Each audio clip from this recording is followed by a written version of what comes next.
दोस्तों, स्वागत है आपका हमारे चैनल आर.के. वर्मा में। दोस्तों, आज हम आपको अकबर बीरबल की 4 सबसे ज्यादा बड़ी और मजेदार कहानी सुनाएंगे। सभी कहानियां एक से बढ़कर एक है। वीडियो को पूरा जरूर देखें। दोस्तों, संध्या का समय था। अकबर अपने बाग में दरबारियों के साथ राजकीय विषयों पर विचार कर रहा था। इतने में तानसेन ने अपनी सारंगी मिलानी शुरू की। सबका ध्यान तानसेन के वाद्य की तरफ आकृष्ट हो गया। दरबार का शेष कार्य स्थगित कर दिया गया। तानसेन ने एक मनहरन तान सारंगी पर छेड़ी। चारों तरफ से वाह वाह की ध्वनि आने लगी। बादशाह आनंदमग्न तकिए के सहारे लेटा हुआ सुन रहा था। चारों तरफ आनंद छा रहा था। इसी समय शहर का कोतवाल 2 आदमियों को लिए हुए आया। उन आदमियों के कपड़े खून से लथपथ हो रहे थे। कोतवाल के अचानक आ पहुंचने से बड़ा रंग में भंग हो गया। बादशाह झल्ला गया और झिड़ककर कोतवाल से बोला, क्या तुमको इतनी भी तमीज न हुई कि यह समय दरबार का नहीं है? ऐसे मनबहलाव के समय बंदियों का लाना कहाँ तक उचित था? ये कैदी रात भर हवालात में रखे जा सकते थे। कल दरबार लगने पर इनके मामले पर विचार किया जा सकता था। फिर इतनी आतुरता दिखलाने का क्या कारण है? बादशाह की नाराजगी से कोतवाल सहम गया, परंतु बिना असलियत बतलाए भी काम नहीं चलते देखा। कुछ सोच समझकर उसने कहा, गरीब परवर, इसमें संदेह नहीं कि मैं इनको सुबह लेकर हाजिर हो सकता था, परंतु इनका मामला बड़ा बेढंगा है, जिस कारण मुझको विवश होकर इसी समय आना पड़ा। उससे ऐसा सुनकर बादशाह कुछ शांत होकर बोला, अच्छी बात है, इनका अभियोग सुनाओ। कोतवाल ने कहा, आज जब मैं नगर में गश्त लगाते हुए व्यापारियों की मंडी में पहुंचा तो क्या देखता हूं कि एक जगह बहुतेरे आदमियों की भीड़ लगी हुई है। जब वहां गया तो इस अपरिचित मनुष्य को इस नगर व्यापारी से मार पीट करते देखा। यह अपरिचित मनुष्य नगर व्यापारी को झिड़क रहा था कि अरे दुष्ट, आज से 5-7 वर्ष पहले तू मेरा दास था और वहां से छिपकर भाग आया है। बड़े परिश्रम के बाद आज तुझे पकड़ लिया है, अब मेरे रुपए अदा कर। इसको झिड़कते देख नगर व्यापारी बोला, नालायक, दास तो मेरा तू है, तुझे मैं आज कितने ही वर्षों से ढूंढ रहा था, भाग्यवश इस समय हाथ लगा है। इनकी आपस की ऐसी लड़ाई देखकर मैं इन्हें गिरफ्तार कर सरकार में लाया हूं। अब आपकी जैसी मर्जी हो इनका निपटारा कीजिए। बादशाह ने उनसे साक्षी मांगी। नगर सौदागर ने कहा, गरीब परवर, आज 5 वर्ष का अरसा हुआ कि मैं अपना शहर ईरान छोड़कर दिल्ली आ बसा हूँ और यह हमारा नौकर इससे 2 वर्ष पहले ही मुझको छोड़कर भाग गया था। आज जब मैं बाजार में खरीद फरोख्त कर रहा था तो यह भी अचानक वहीं आ पहुंचा और मेरा हाथ पकड़कर बोला, तू मेरा गुलाम है, तू मेरा गुलाम है। मेरे व्यापारी होने का सारा शहर साक्षी है। जब पहला व्यापारी अपना बयान दे चुका तो दूसरा विदेशी व्यापारी बोला, पृथ्वीनाथ, यह झूठ बोलता है, क्योंकि ईरान का व्यापारी मैं हूँ। इस शहर में मैं बिल्कुल नया नया आया है, इस कारण यहाँ का एक भी नागरिक मुझे नहीं पहचानता। यह जो इस नगर में शेरली के नाम से विख्यात हो रहा है सो इसका फर्जी नाम है। यह नसीबा नाशरी मेरा गुलाम है। 7 वर्ष का जमाना गुजरा जब मैं इसे दुकान पर छोड़ बाहर व्यापार के लिए गया था। मौका देख यह मेरी बहुत बड़ी रकम चुराकर भाग आया है। तभी से मैं इसकी खोज में दर दर ढूंढता फिरता हूँ। आज 7 वर्षों के बाद यहाँ मिला है। इनका अभियोग दरबार के सभी लोग बड़े गौर से सुन रहे थे। मामला भी बड़ा पेचीदा जान पड़ता था। दोनों ही सौदागर के लिबास में थे और दोनों की मुखाकृति भी अमीरों की सी थी। जब यह मामला चल रहा था, इसी बीच एक सरदार साहब भी आ पहुंचे और नगर व्यापारी शेरली को कैदी की सूरत में देखकर बोले, शेरली, यह तुम्हारी क्या हालत है? तुम कैदी की सूरत में क्यों दिखाई पड़ रहे हो? शेरली को इस सरदार के आने से बड़ी तसल्ली हुई और बोला, सरदार साहब, आप भी जानते हैं कि मैं कितने वर्षों से इस नगर में व्यापार कर रहा हूं और यहाँ का बच्चा बच्चा मुझे पहचानता है। समय के फेर से व दैव की अकृपा से आज मैं अपने ही दास द्वारा अभिशापित किया जा रहा हूँ। सरदार बादशाह को चिताकर बोला, गरीब परवर, यह शेरली आजकल का व्यापारी नहीं है, बल्कि लड़ाई के समय में इसने कई बार सरकार को रुपए की मदद देकर राजभक्ति प्रकट की है। शेरली की तरफ इशारा करके, शरली, यह तुम्हारी ही उदारता का कारण था कि मैंने गुजरात ऐसे सामर्थ्यशाली अधिपति पर विजय प्राप्त की थी। तुम्हारी वह मदद हमारी नहीं बल्कि बादशाह की मदद थी। सरकार की तरफ से तुमको अभी तक उसका कोई पुरस्कार नहीं मिला है। सरदार की इस सारगर्भित साक्षी से बादशाह खुश हो गया और बोला, शेरली को उस उपकार का बदला चुकाया जाएगा। बादशाह ने ईरान के सौदागर की तरफ इशारा करके कहा, क्यों भाई, तुमको भी किसी की साक्षी दिलानी है? यदि है तो उसे सामने लाओ। सरदार की साक्षी से तो नगर व्यापारी का शेरली होना साबित होता है। ईरान का व्यापारी बोला, गरीब परवर, मैं इस स्थान में पहले आया हूँ, यहाँ की भाषा तक नहीं समझता और न यहाँ पर मेरा कोई परिचित ही है। अभी मेरा सामान भी बाहर ही पड़ा हुआ है, उसको यहाँ लाने में अभी कई दिन व्यतीत हो जाएंगे, फिर मैं किसकी साक्षी हूँ? हाँ, इतना जरूर है कि मैं दूर देशों से सुनता आ रहा हूँ कि आपके दरबार में बड़ा सच्चा न्याय होता है, इसलिए कृपया हमारा उचित न्याय करा दीजिए। दोनों फरीकैनों की बातें सुनकर एक सभासद ने बादशाह से अर्ज किया, पृथ्वीनाथ, यह मामला बड़ा ही बेढंगा दिख पड़ता है। इसका फैसला कवि गंग से कराया जाए। वे ऐसे मामलातों को महज खिलवाड़ मात्र समझा करते हैं। विचारा कवि गंग बड़ा घबराया और झट बोल उठा, हजूर, बीरबल के रहते इसका न्याय करने की दूसरे की आवश्यकता नहीं है, अतएव इसका न्याय बीरबल से ही कराया जाए। वे इससे कभी इनकार नहीं कर सकते। बादशाह तो पहले ही से समझ रहा था। उसने बीरबल को आज्ञा दी, इस मामले को अच्छी तरह जांचकर न्याय करो। बीरबल ने भी सहर्ष स्वीकार किया। बीरबल की कार्रवाई शुरू हुई। वह दोनों व्यापारियों को पास बुलाकर उनसे बहुत प्रकार की पूछताछ की, परंतु फिर भी कुछ मतलब की बात हासिल न हुई। तब उसने एक नई सूझ निकाली। बीरबल उन दोरना सौदागरों को एक जगह खड़ा कराकर एक जल्लाद को नंगी तलवार लिए हुए बुलवाया। जब वह आकर हाजिर हुआ तो बीरबल उससे बोला, क्या देखता है, गुलाम को अभी मार डाल। बीरबल के मुख से इतना शब्द निकलते ही जल्लाद तलवार लेकर झपटा। उसका झपटना था कि नगर व्यापारी यानी नकली शेरली अलग हट गया। बीरबल उसकी ऐसी हरकत देखकर तुरंत ताड़ गया कि असल में यही गुलाम है।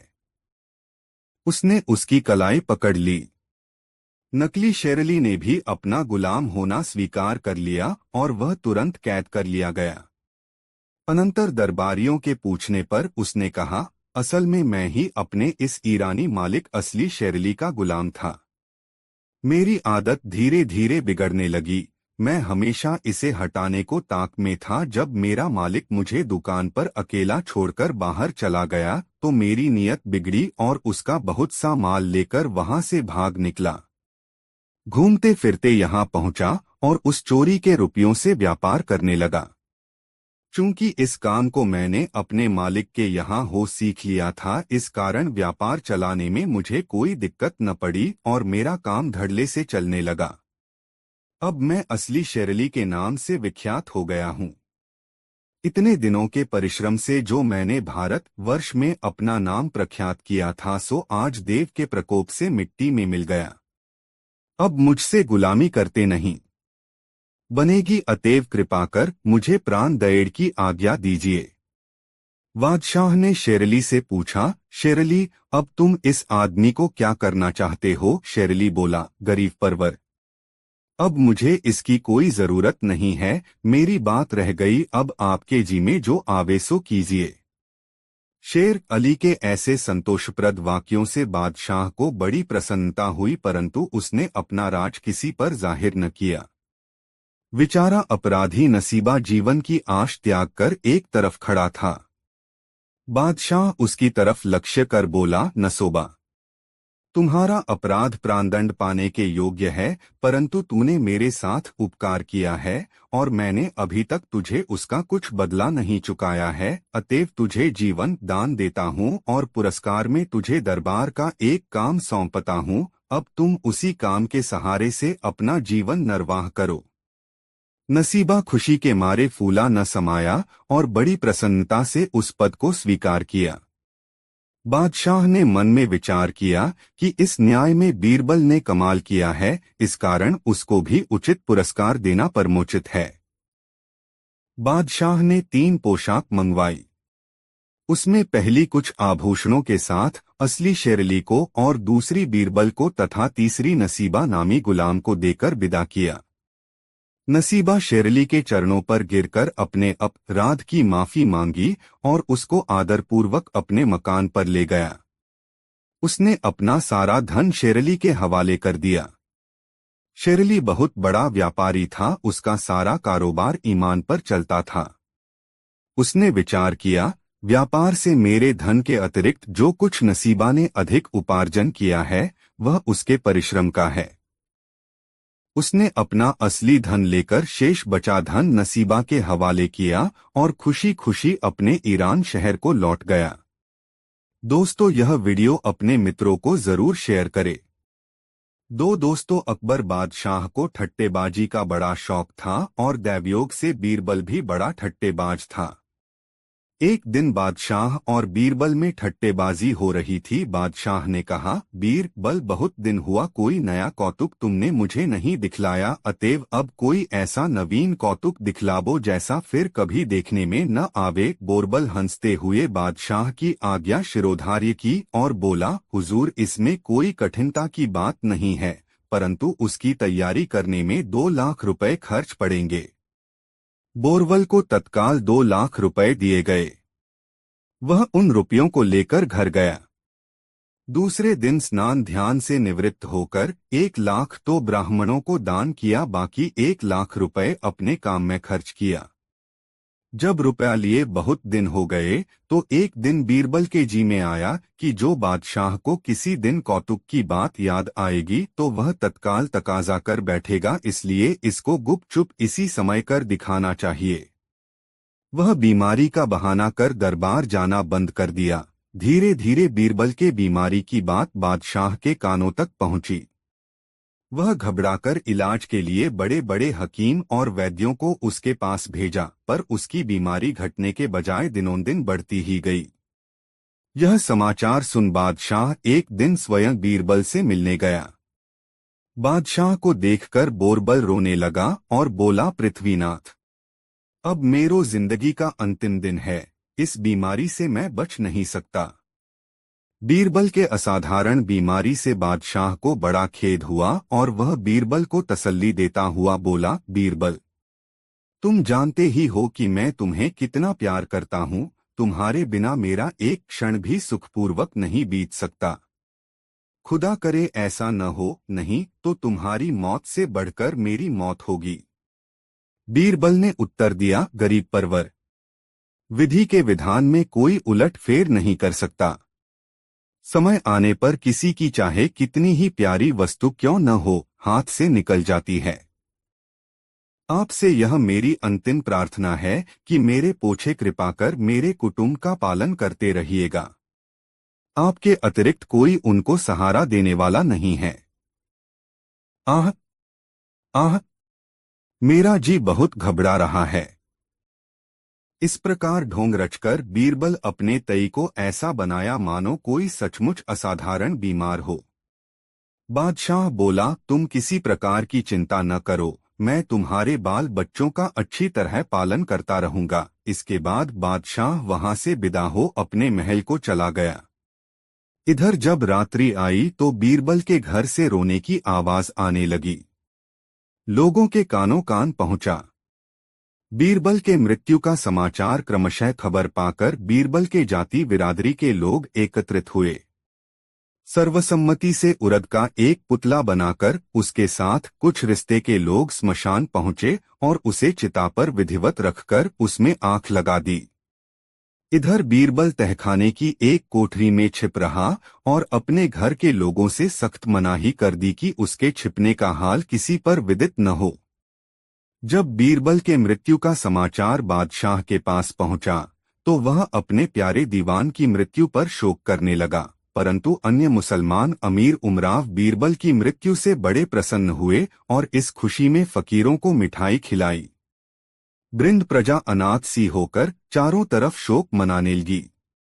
लोगों ने कई दिनों तक अपना दो कार्यक्रम बंद रखा। हर तरफ से बीरबल की मृत्यु का समाचार आने लगा। बादशाह ने बीरबल के बालकों को उसकी किया करने के लिए काफी सहायता दी। कुछ दिनों तक अकबर बिना दीवान के ही सभासदों की सहायता से राजकीय कार्यों को निपटाता रहा, परंतु जब प्रजावर्ग और बादशाह दोनों को क्रमशः बीरबल विस्मरण हो गया तो सभासदों की सम्मति से एक मुसलमान को अपना दीवान बनाया। नए दीवान की अंधाधुंधी से प्रजा वर्ग में बड़ा क्षोभ उत्पन्न हुआ और चारों तरफ से त्राहि की ध्वनि सुन पड़ने लगी। अपनी मृत्यु के एक वर्ष पश्चात बीरबल अपने कार्य साधन के लिए तत्पर हुआ और अपने पुत्र को 1,00,000 रुपया देकर बोला, तुम यहाँ से 2 मोल दूर किसी पहाड़ी पर एक बड़ा भव्य महल तैयार कराओ। महल ऐसा हो कि उसकी लपट चमक कई मीलों तक पहुँचे। यह काम बड़े गुप्त रूप से करना है, अतएव महल का पूर्णतया निर्माण एक ही रात में होना चाहिए। बीरबल का पुत्र बड़ा समझदार था। पिता के आदेश पर पहले महल में लगने वाली वस्तुओं को बड़ी सावधानी से संग्रह किया।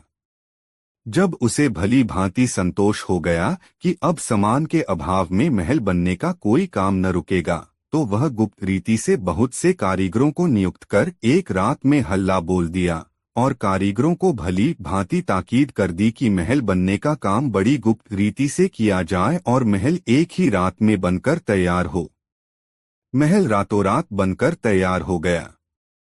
कारीगरों ने भली भांति दस्तकारी दिखलाई। लकड़ी पर इस सफाई से रोगन किया कि कोई भी देखकर नहीं कह सकता था कि वह लकड़ी का बना है।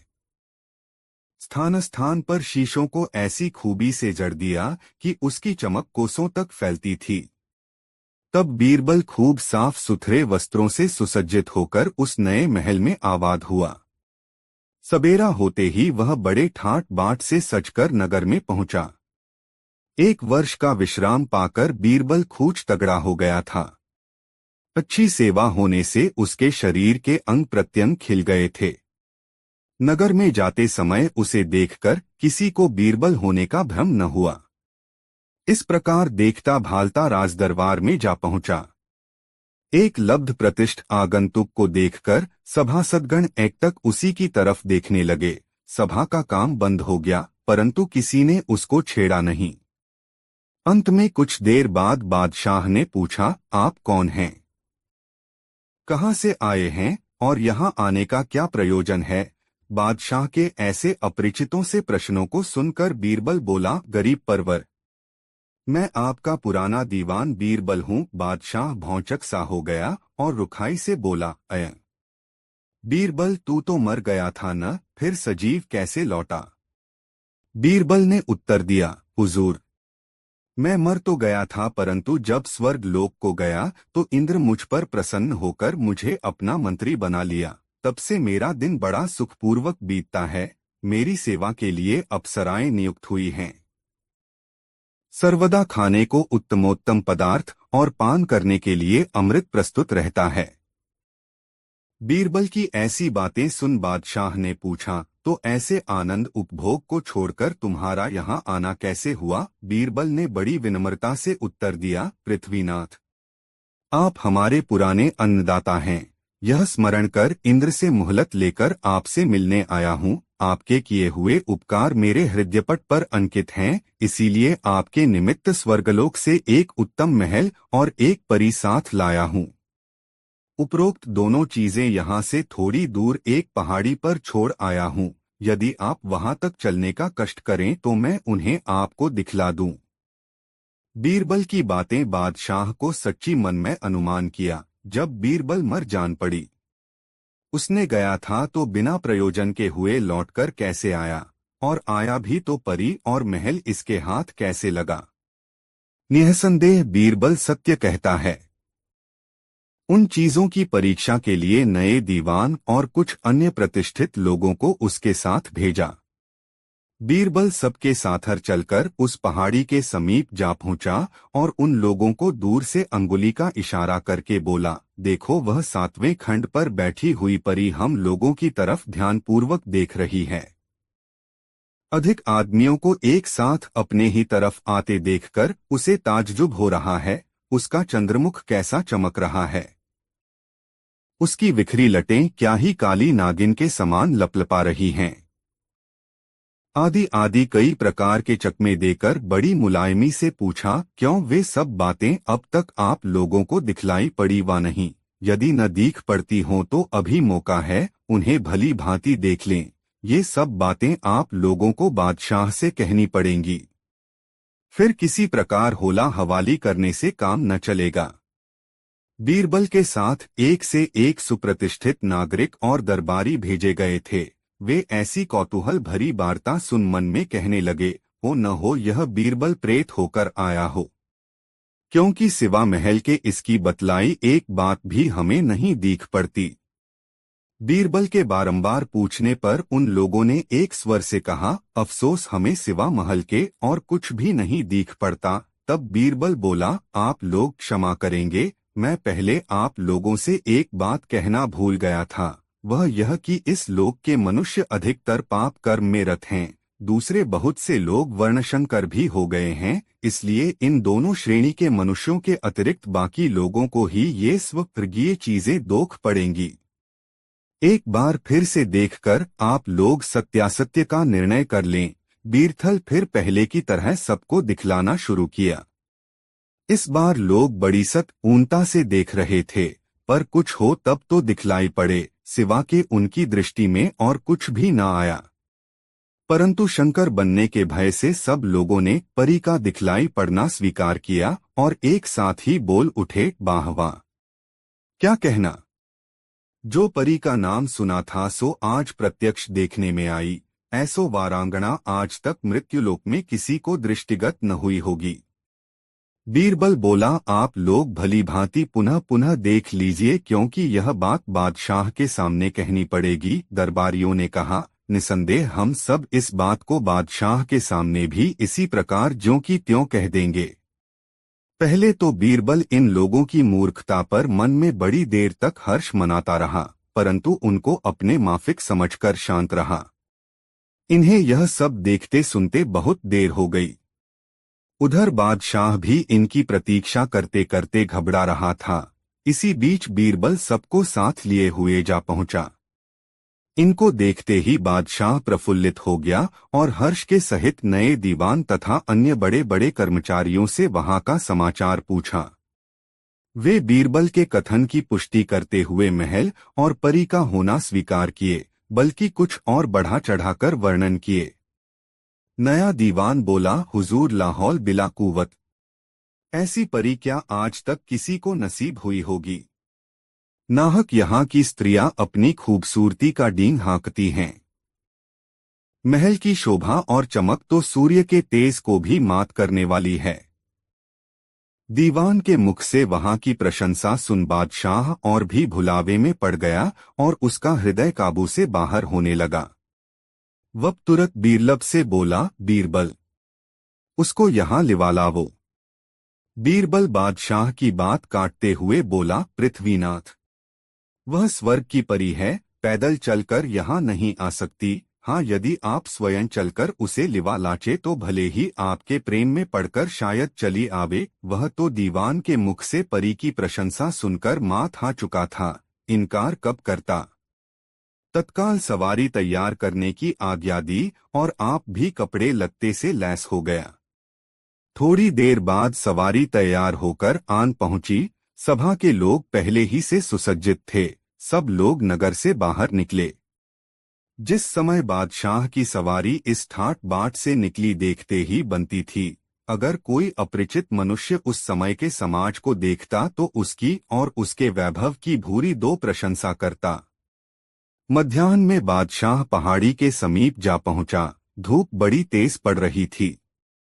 धूप की लपट महल के शीशों पर पड़ने से उसका प्रतिबिंब बहुत दूर तक पहुंचता था, जिससे महल की शोभा दिन दूनी रात चौगुनी हो रही थी।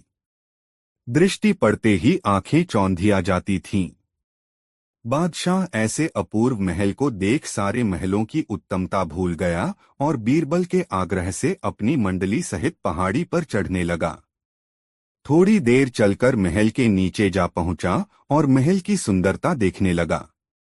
बीरबल बोला, गरीब परवर, ऊपर दृष्टि फैलाकर देखिए, वह 7वें खंड की खिड़की पर बैठो हुई परो हम लोगों की तरफ देख रही है। उसकी दासी पीछे से पान बीड़ा थमा रही है। यह दासी क्या है, मानो सुंदरता की सीमा है। इसकी जोड़ की सारे महल में एक भी बेगम नहीं है। वह परी का क्या कहना। जिसकी दासी ऐसी है उसके मालिकिन की प्रशंसा करना तो मानो सूर्य को दीपक दिखाना है।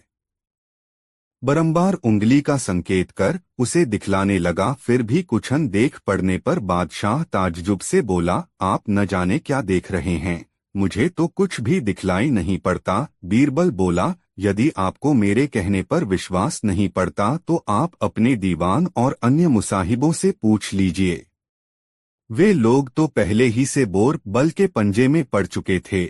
एक स्वर से परी का दीख पड़ना स्वीकार किया और बादशाह को उसके न दिखाई पड़ने पर आश्चर्य प्रकट करने लगे। बादशाह विचार सागर में लहरें मार रहा था। उसका मन नितांत चंचल हो रहा था। इसी बीच बीरबल ने कहा, पृथ्वीनाथ, मैं पहले आपसे एक बात कहना भूल गया था। वह यह कि स्वर्गीय वस्तुएं यहाँ के निवासियों को बड़ी कठिनता से दीख पड़ती हैं, कारण कि आजकल अधिकतर लोग वर्णशंकर हो गए हैं और वर्णशंकरों को स्वर्गीय वस्तुएं स्वप्न में भी नहीं दृष्टिगत होती। प्रत्यक्ष की तो बात ही निराली है। आपको खूब दृष्टि गड़ाकर ध्यानपूर्वक देखना चाहिए। देखिए, द्विज का चांद थोड़े अरसे के लिए अवश्य उदय होता है, परंतु सभी देखने वाले उसको नहीं देख पाते। हाँ, जो जन्मजा कुलीन और कर्म से पवित्र होते हैं वे उसे तुरंत देख लेते हैं। बीरबल की इन बातों से बादशाह और घबराया और मन में कल्पना करने लगा, सबको तो वह स्वर्ग की परी और उसकी दासी प्रत्यक्ष दिखलाई पड़ती है और मुझे नहीं, इसका क्या कारण है। हो न हो, मैं हो वर्णशंकर हो। अब तक मैं अपने को वर्णशंकर नहीं समझता था, परंतु आज इस स्वर्ग की परी के सामने परीक्षा होने पर मुझे अपना वर्णशंकर होना निश्चित हो गया। मेरे ऐसे पतित जीवन को कोटिशः धिक्कार है। अब मुझे इस भेद को छिपाना आवश्यक है, नहीं तो प्रजावर्ग में मेरो बड़ी अपकीर्ति फैलेगो। मुंह पर तो सब वाह वाह करेंगे, पीछे वर्णशंकर समझकर मेरी हंसी उड़ावेंगे। इतने में बीरबल फिर अंगुली का संकेत करता हुआ बोला, देखिए, दो पृथ्वीनाथ, वह चंद्रा नना बैठी है और उसकी दासी बगल में खड़ी है।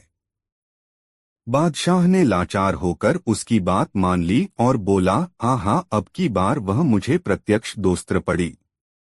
वह खिड़की में खड़ी होकर इधर को ही देख रही है। बादशाह को परी का देख पड़ना स्वीकार करने पर बीरबल सब सभासद और नए मंत्री के सहित महल के चौथे खंड पर गया। वहां पर पहले से मुलायम कोच और मखमल की तकिया सुसज्जित रखी जा चुकी थी। बीरबल बादशाह को कोच पर बैठाकर उनसे गपाष्टक मारने लगा, पर यह बात बादशाह को पसंद नहीं आती थी। उसका मन तो परी के देखने में लगा था। वह तत्क्षण बादशाह के मन की बात ताड़ गया। जल्दी में फूल और इत्र तथा गुलाब जल से सबका स्वागत कर बोला, गरीब परवर, आप और आपके साथी मृत्यु लोक के वस्त्राभूषणों को धारण किए हुए हैं और ये सब नश्वर हैं। मैं सबको स्वर्गीय वस्त्र देता हूँ, कृपया उसे धारण कर इहलोक और परलोक दोनों का सुख अनुभव करें। ये कपड़े मैं पहले ही से अपने साथ लेता आया हूँ और ये कभी नष्ट होने वाले भी नहीं हैं। भला बीरबल के यह चकमे से कौन निकल सकता था। बादशाह के स्वीकार करते ही सब लोग अपने कपड़े उतार दो कर अलग घर दिए और बीरबल के दिए कपड़ों को धारण करने पर उद्यत हुए। बीरबल कुछ सोच विचार कर बादशाह को तो असली वस्त्र पहनाया, परंतु दीवान आदिकों को इतना ही कहकर रह गया कि इन स्वर्गीय कपड़ों को पहन लीजिए। नए दीवान ने अपनी आंखों के सामने कोई वस्त्र न देखकर मन में सोचा, ऐसे कपड़े पहनने का अर्थ तो अपने को नग्न करना है। परंतु बीरबल की बात नामंजूर कर वर्णशंकर कौन बने, इस बेइज्जती से तो नग्न होकर रहना ही अच्छा है। उसके बदन पर केवल पाजामा शेष था, उसे भी उतार कर अलग फेंक दिया और ऐसा ढोंग बनाया मानो लोगों के देखने में स्वर्गीय कपड़े ही पहन रहा हो। फिर कपड़े पहने हुओं के समान कर अपनी जगह पर नंग धड़ंग जा बैठा। उसके बदन पर यदि एक लगोट न रह गया होता तो गुप्तेंद्रियां भी प्रकट दिखलाई पड़ने लगती। दीवान का ऐसा भेक देखकर लोगों का हंसी आने लगी, परंतु समय हंसने के विपरीत था, इसलिए लोगों ने उसे प्रकट नहीं होने दिया। हंसकर वर्णशंकर बनना किसी को मंजूर नहीं था। भाई तू भी चुप, मैं भी चुप। नए दीवान के नग्न हो जाने पर बीरबल ने बारी बारी सबको नग्न कर दिया। क्या कहना था, दरबार का दरबार नगोटिया हो गया। बादशाह मन ही मन आन की तान सोचता रहा। अंत में उसकी हृदय तंत्री बोली, भाई स्वर्गीय चरित्र बड़े ही अद्भुत हैं। तब बादशाह ने बीरबल से पूछा, क्यों साहब, अब तक लोग स्वर्गीय पोशाक पहन चुके वा नहीं?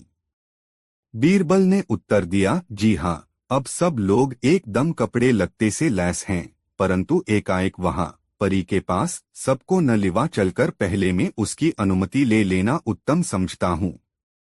आप लोग यहीं ठहरे, मैं उसकी स्वीकृति लेकर तत्काल लौट आता हूँ। बीरबल बगल के एक कमरे में भीतर से सिकुना बंद कर छिप रहा। कुछ समय बिताकर बाहर निकला और बादशाह से प्रार्थना कर बोला, गरीब परवर, परी की ऐसी अनुमति है कि यह दिन का समय है, इस वक्त सब लोग वापस जाबे रात्रि में मुझसे मिल सकते हैं। उसने एक बात और भी कहा है, अपने मालिक से बोलना कि मुझे इस पहाड़ों की आबहवा बड़ी सुहावनी और निरोग जान पड़ती है। इरसाले कुछ दिनों तक मेरा यहीं रहने का विचार है। मैं पहले से बादशाह की हो चुकी हूँ, तदर्थ किसी न किसी दिन उनसे अवश्य मिलूंगी। इस समय बादशाह के साथ और बहुत से लोग आए हुए हैं, मैं उनके सामने नहीं मिल सकती। स्वर्गीय परी का ऐसा संदेशा सुनाकर बीरबल फिर बोला, पृथ्वीनाथ, मुझे भी मुनासिब यही जान पड़ता है। हम लोग उसकी मर्जी के अनुसार चलें, नहीं तो यदि हमारे व्यवहारों से ऊबकर कहीं वह रुष्ट हो गई तो फिर बना बनाया काम बिगड़ जाएगा। इस समय लौट ही चलना बुद्धि मानी है। कोई उपाय कार्यान्वित होते न देख बादशाह लाचार होकर मनगढ़ंत परी की आज्ञा पालन करता हुआ नगर की तरफ चला। आगे दो बीरबल, उसके पोए बादशाह और सबके पीछे कतार से अन्य लोग चल रहे थे। बीरबल और बादशाह तो कपड़े पहने हुए थे, लेकिन पीछे वाले सब नग्न शरीर केवल एक लगोटी पहने हुए थे। बादशाह विमुख लौटने के कारण बड़ा दुखी था, लेकिन चूंकि परी ने रात को उससे मिलने का वादा किया था, इससे भीतर भीतर कुछ धैर्य भी बंधा हुआ था। इस प्रकार सबको लिए हुए बीरबल नगर में पहुंचा। शहर के रईसों को यो नंगधंग घूमते देख नागरिकों को हंसी आने लगी। यह दल लिए हुए बीरबल जिस गली से होकर जाता, वहां के लोग इनको देखकर हंस पड़ते। जब इनसे रहा न गया तो नागरिकों को डांटकर बोले, तुम लोग बड़े मूर्ख हो जो हमको देखकर हंस रहे हो। तुम्हें मालूम नहीं कि बीरबल हमको स्वर्गीय आनंद लुटा रहा है। हमारे इन पवित्र वस्त्रों को मृत्युलोक निवासी देख नहीं सकते, इसो से तुम मुझे नग्न देख रहे हो। नगर निवासी निरे भोंदू नहीं थे, उनमें भी एक से एक धुरंधर विद्वान थे। आपस में बोले हो न हो, यह सब बीरबल के ही बहकावे में आ गए हों। तुम लोग जानते हो कि बीरबल को मेरे आज कई वर्षों का समय बीत गया, फिर बीरबल कहाँ से आ पहुंचा। यह बात सबको स्मरण होगा कि एक समय बादशाह ने बीरबल से एक अजीब तमाशा दिखलाने को कहा था। जिस कारण इतने दिनों तक गुप्त रहकर आज बादशाह को अजीब तमाशा दिखलाता हुआ आ रहा है। सब नागरिकों ने इस बात को स्वीकार किया और सब बीरबल की बुद्धिमानी पर और जोर जोर से हंसने लगे। नागरिकों के ऐसे हास्य और भाषण को सुनकर नग्न अमीरों के कान खड़े हो गए, परंतु फिर भी वे बीरबल की सारी बातें सच्ची मानकर नगर वासियों की उपेक्षा करते हुए महल की तरफ चले। बीरबल अपने दल के सहित सारे नगर में घूमता फिरता शाही दरबार में जा पहुंचा। सब लोग जगह व जगह खड़े हो गए, परंतु बीरबल बादशाह को सबसे अलग ले गया और तब एकांत में अपना दोनों हाथ जोड़कर बोला, पृथ्वीनाथ, यदि मेरे अपराधों की माफी मिले तो मैं कुछ निवेदन करूं। बादशाह ने कहा, अच्छा कहो, तुम्हें माफी दी जाएगी। तब बीरबल बोला, हुजूर को स्मरण होगा कि एक समय वर्ष के भीतर मुझे एक अजीब तमाशा दिखलाने को श्रीमान ने हुक्म दिया था और यह भी वचन दिया था कि उस अजीब तमाशा के दिखलाने में मुझसे की गई गुस्ताखियां भी माफ कर दी जाएंगी। उसी के मुवाफिक हुजूर को यह नया तमाशा दिखलाया गया है। कभी आपको इस प्रकार की नग्न सभा देखने में न आई होगी और न फिर भविष्य में देखने ही सकेंगे, यही इसका अंत है। पृथ्वीनाथ, कहीं मरा हुआ आदमी भी लौट कर आ सकता है। भला स्वर्ग की परी यहाँ क्यों कर आवेगी? बादशाह लाचार था, वह बीरबल के कथनानुसार उसको पहले से माफी दे रखी थी, अतएव सभासदों से बोला, दीवान जी, आज से लगभग 1 वर्ष पहले मैंने अपने दीवान बीरबल को एक अजीब तमाशा दिखलाने की आज्ञा दी थी और उसमें होने वाले सभी अपराधों के लिए उसको माफी भी दी गई थी। सो आज बीरबल ने वही अजीब तमाशा हमको दिखलाया है। आशा करता हूं आप लोग उस पर रुष्ट न होंगे। यह जो कुछ भी हुआ सब मेरी आज्ञा के कारण हुआ है। इस बात का मुझे भी दुख है कि उसने आप लोगों की बड़ी हंसी कराई है। मैं ऐसा नहीं चाहता था। मैं तो केवल अजीब तमाशा ही देखने की लालसा रखता था। आप लोग इस बात को एकदम भूल जाएं और बीरबल से पहले सा ही प्रेम रखें।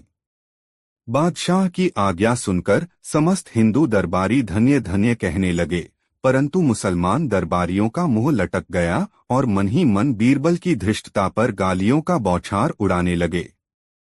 बीरबल उनके वस्त्रों का गट्ठर पहले ही से दरबार में भेज चुका था, इसलिए उसको खुलवाकर सच के हवाले किया। सब लोग असलो वस्त्र धारण कर अपनी 2 जगहों पर जा विराजे और सभा का दूसरा कार्यारंभ हुआ। दोस्तों, यह वीडियो अपने मित्रों को जरूर शेयर करें। 1 दिन की घटना है कि बादशाह और बेगम दोनों भोजनोपरांत बाग में भूला भूलते हुए सानंद गपशप लड़ा रहे थे। अचानक बेगम की ऊर्ध्ववायु खुली, जिससे बादशाह बहुत चिढ़ गया और बेगम को तुरंत महल से बाहर निकल जाने की आज्ञा दी।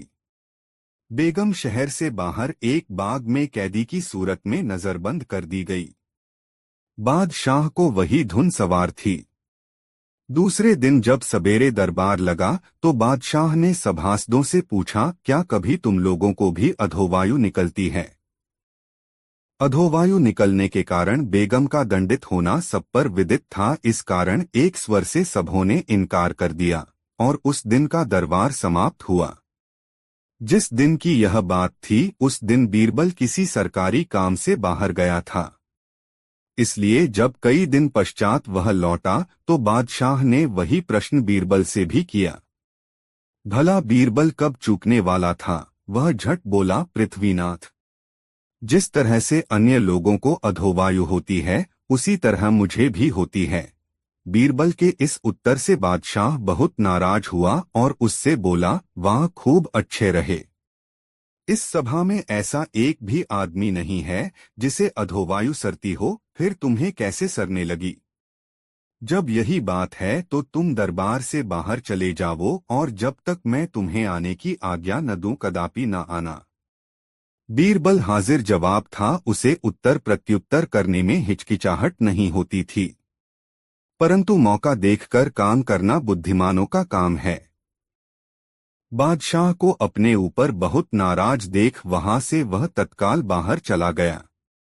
बेगम को नजरबंद हुए जब बहुत दिन हो गए तो एक दिन वह अपने नजरबंदी के कष्टों से ऊबकर बीरबल को बुलवाया और उससे आजिजी कर बोली, बीरचल, आपकी मदद के बिना मेरा उद्धार नहीं हो सकता। कोई तरकीब निकालकर मुझे इस निविड़ कैद से मुक्त करो। मेरा जीवन असंभव हो रहा है।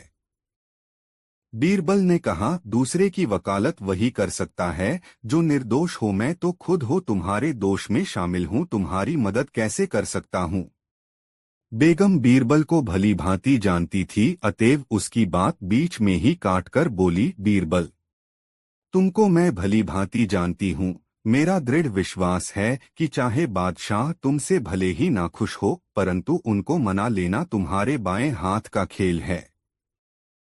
बेगम की इस युक्तिसंगत बात को सुनकर बीरबल खुश होकर उसके कार्यसाधन के निमित्त 10,000 रुपये की मांग पेश की। उसे तत्क्षण 10,000 की थैली समर्पण की गई।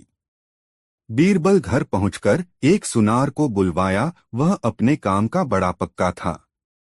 बीरबल उसको रुपए की एक थैली देकर बोला, सेठ जी, मुझे मोती मंडित सुवर्ण का एक जव की बाली दरकार है, इसलिए आप उत्तम 2 मोतियों को बाजार से संग्रह कर उन्हें सोने में इस प्रकार जड़ो कि देखने में हूबहू जव की बाली ही जान पड़े। सुनार कुछ कालोपरांत एक उत्कृष्ट बाली बना लाया। बीरबल उसे देखकर बड़ा प्रसन्न हुआ और उसे कुछ द्रव्य इनाम में देकर विदा किया। आप उस बाली को लेकर बादशाह के महल की तरफ चला। दरबार में पहुंचते पहुंचते आधा दिन ढल गया। परंदारों से अपने आने का संदेशा बादशाह के पास यह भेजा कि, पृथ्वीनाथ, मैं एक बड़े आवश्यक कार्यवश आपसे मिलने आया हूँ, यदि आज्ञा हो तो अंदर आऊं। बादशाह ने आज्ञा देकर बीरबल को दरबार में बुलवा लिया। बीरबल बादशाह के पास पहुंचकर नियम अनुसार सलाम कर बगल में बैठ गया और मोती उसके हाथ में देकर बोला, गरीब परवर, यह मोती का बीज एक बाहरी व्यापारी लेकर आया था, जिससे मैंने बड़ी कठिनता से प्राप्त किया है। इसमें एक खास खसूसियत यह है कि यदि कोई पाक साफ आदमी इसको अच्छी जमीन में बोएगा तो इसी के समान और बहुत सी मोतियां पैदा होंगी। मैंने देखा कि यह काम सिवा आपके दूसरा कोई न कर सकेगा, अतएव आपकी सेवा में लेकर उपस्थित हुआ हूँ।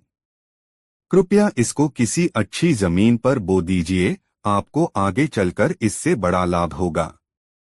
बादशाह उसकी बात मानकर तुरंत आज्ञा दिया, बीरबल, इसके योग्य जमीन ढूंढकर सूचना दो। परवाने में यह भी लिखा था कि जिस जमीन को बीरबल इस कार्य के लिए पसंद करेगा, वह चाहे बड़ी आलीशान मकानों से ही क्यों न सुशोभित की गई हो, तुरंत साफ करा दी जाएगी। बीरबल की खूब बन आई। उसने अपने पुराने वैरियों के मकानातों को आर्डर देकर तोड़वा दिया। कितने लोगों ने तो बीरबल के आतंक से बचने के लिए बड़ी बड़ी रकरमों की घूंसे दी। पहले वह नाक भौं सिकोड़कर लोगों को टरकाता, परंतु जब न मानते और बहुत मिन्नत करते तो किसी से कम और किसी से बेस लेकर उनका मकान छोड़ देता। जब बीरबल का खासी रकम मिल गई तो बड़े बड़े महलों को गिरवाना बंद कर दिया। बाद को गरीबों की झोपड़ियों का चौगुनी कीमत देकर कुछ झोपड़ियां गिरवाकर एक खासी चौरस जमीन बना ली और उसे खूब जोतवाकर उसमें उत्तम प्रकार की खाद डलवा दी। पंक्ति से आवपाशी कराकर उसको भली भांति सिंचवाकर खेत को दुरुस्त करवा लिया।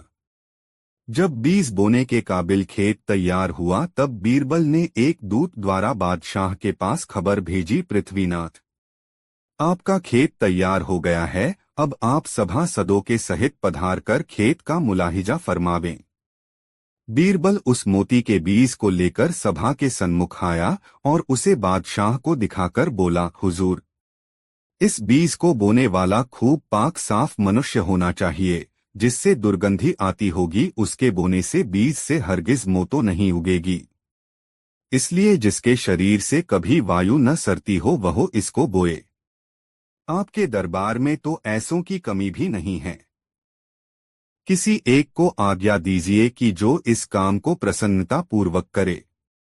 बादशाह ने एक एक कर अपने सभी उपस्थित सभासदों से पूछा, परंतु कोई बीज बोने के लिए हामी न हुआ।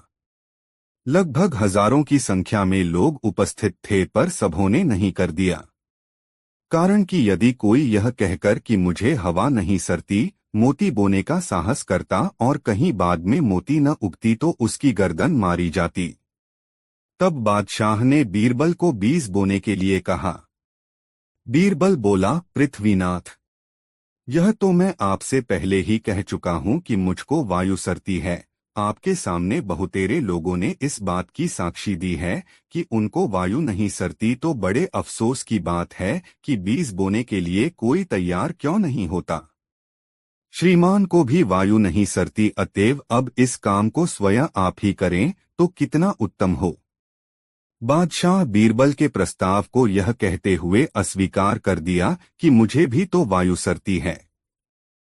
इस संसार में ऐसा एक भी मनुष्य न निकलेगा जिसे वायु न सरती हो। तब बीरबल ने मौका देखकर कहा, पृथ्वीनाथ, जब यही बात है तो बेगम और मैंने ऐसा कौन सा अपराध किया था जिसके लिए हम दंडित किए गए। बीरबल की इस युक्ति से बादशाह का गुस्सा शांत हो गया और बेगम को महल में बुलवाने की आज्ञा दी। बीरबल भी दीवान पद पर नियुक्त किया गया। दोस्तों, वीडियो को एक लाइक जरूर कर दे। 4 मिश्री के डेली का हीरा बहुत मजेदार कहानी। एक दिन रात्रि समय बीरबल किसी कार्यवश नगर से बाहर दूसरे ग्राम को जा रहा था। थोड़ी दूर जाने के बाद उसे एक झोपड़ा दिखाई पड़ा। उस झोपड़े से किसी के रोने की आवाज आ रही थी। अर्धरात्रि के समय फूट दो कर रोने का शब्द सुन बीरबल से न रहा गया। वह झोपड़े के पास जा पहुंचा। दरवाजा बंद था।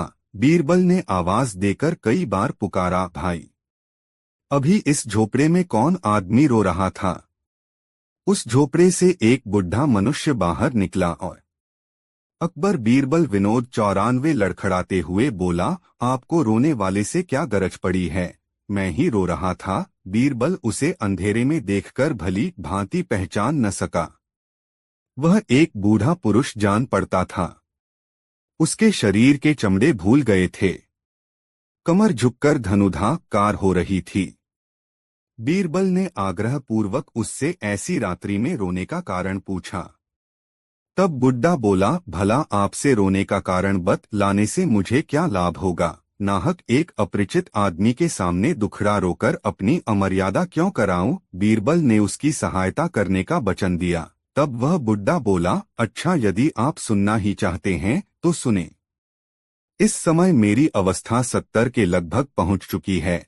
ईश्वर ने एक लाल दिया था सो भी चल बसा। घर में मेरी रखवाली व भरण पोषण करने वाला कोई भी नहीं है। बेचारा लड़का कमाकर लाता था, उससे हम पिता पुत्रों का भरण पोषण भली भांति हो जाया करता था। मेरे से काम नहीं हो सकता। बड़ी जोर लगाकर भी 3-4 पैसे से अधिक की मजदूरी नहीं कर पाता।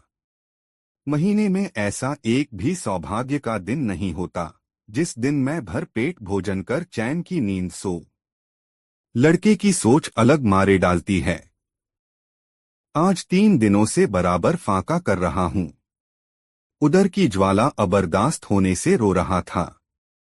बीरबल ने सोचा, यह अंधेरी रात है, चारों तरफ सन्नाटा ही सन्नाटा नजर आ रहा है। ऐसी हालत में तत्काल इस आदमी की भला मैं क्या सहायता कर सकता हूं। बेहतर होगा कि कल प्रातःकाल इसे अपने मकान पर बुलाऊं। उसने प्रकट रूप में कहा, चाचा जी, यह रात्रि का समय है, थोड़ी देर और अपनी झोपड़ी में जाकर आराम कीजिए। तड़के उठकर दीवान खाने में आना। मेरा नाम बीरबल है।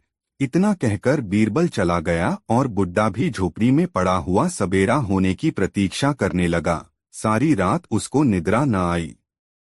सूर्योदय होते ही ठेकता हुआ दीवान के घर पहुंचा।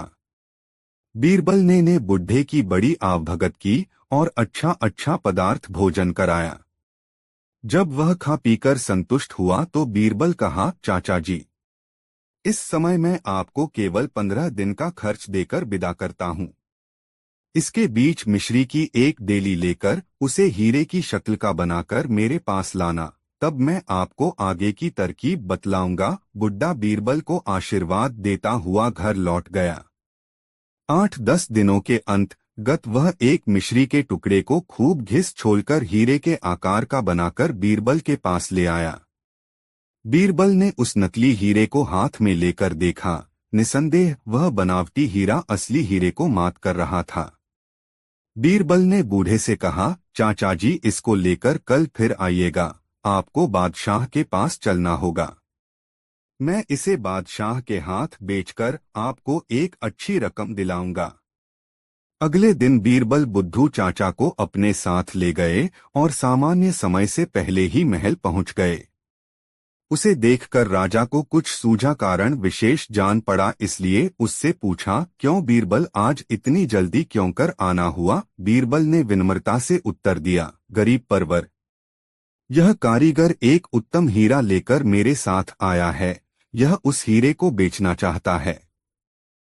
मुझे विश्वास है कि यह चीज आपके पसंद की होगी। इतना कहकर उसने हीरे को बादशाह के हाथ में दे दिया।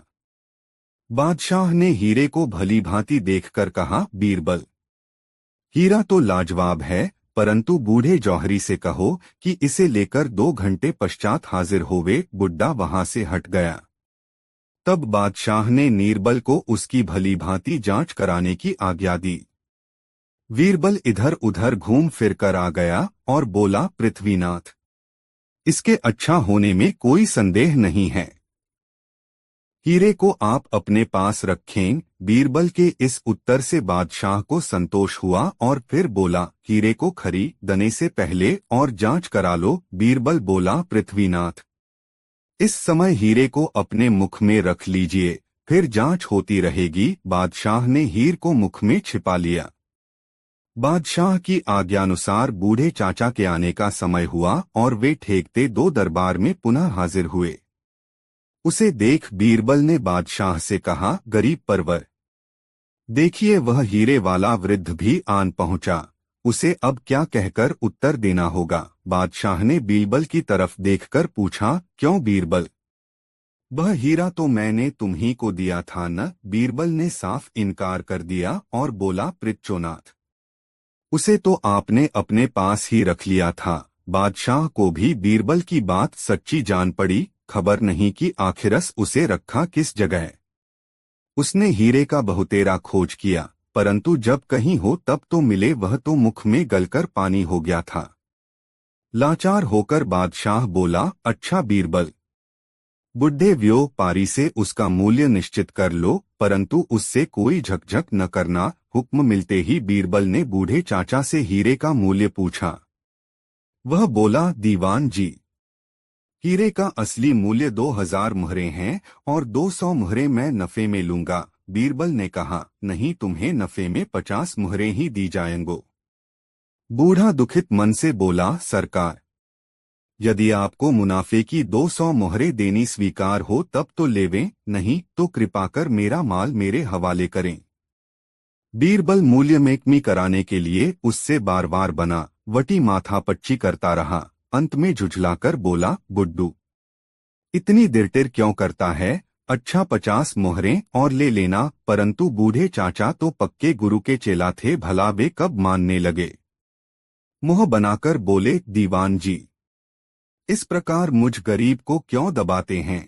मैं 200 मुहरों से 1 कौड़ी भी कम न लूंगा। बादशाह इन दोनों की बड़ी देर की झक सुन क्रोधित होकर पूछा, क्यों बीरबल, व्यापारी क्या कहता है। बीरबल ने उत्तर दिया, पृथ्वीनाथ, वह हीरे की लागत 2000 मुहरे बतलाता है और मुनाफे की 200 मुहरे अलग से मांगता है। मैं इसके नफे में कमी करवाता हूँ और केवल 100 मुहरे ही देना चाहता हूँ। बादशाह ने बीरबल को इशारे से मना किया और उदारतापूर्वक बूढ़े जौहरी को हीरे का मूल्य और 200 मुनाफे की मुहरें खजांची से दिलवाकर विदा किया। वृद्ध की प्रसन्नता बासों उछल पड़ी और मनोमन बीरबल को कोटिशः धन्यवाद देता हुआ अपने घर चला गया। शाम को दरबार से अवकाश पाकर जब बीरबल घर पहुंचा तो जौहरी बूढ़े चाचा को प्रस्तुत पाया। बूढ़ा बीरबल को देखकर प्रसन्नता से रोमांचित हो गया और बोला, आपको और आपकी बुद्धि को धन्य है दीवान साहब। आप जो मुझ सरीखे दीनों पर उपकार कर रहे हैं उसका फल ईश्वर आपको हाथों हाथ देगा। मुझे विश्वास हो गया है कि इस पृथ्वी मंडल पर आप ऐसा प्रजापालक दूसरा दीवान नहीं है। उसकी ऐसी अनेकों प्रशंसा की बातें सुनकर उसके संतोषार्थ बीरबल ने कहा, चाचा जी, इसमें मेरा क्या उपकार है? यह सब आपको आपकी बुद्धिमानी का प्रतिफल मिला है। बुढ़ा इस पर आवाक हो गया और कोटि कोटि आशीर्वाद देता हुआ अपने घर चला गया। दोस्तों, ये 4 कहानियाँ आपको कैसी लगी कमेंट बॉक्स में बताना ना भूले। ऐसी और नई मज़ेदार कहानी सुनने के लिए हमारे चैनल RK वर्मा को सब्सक्राइब जरूर कर ले और यह वीडियो अपने मित्रों को जरूर शेयर करे। वीडियो देखने के लिए धन्यवाद।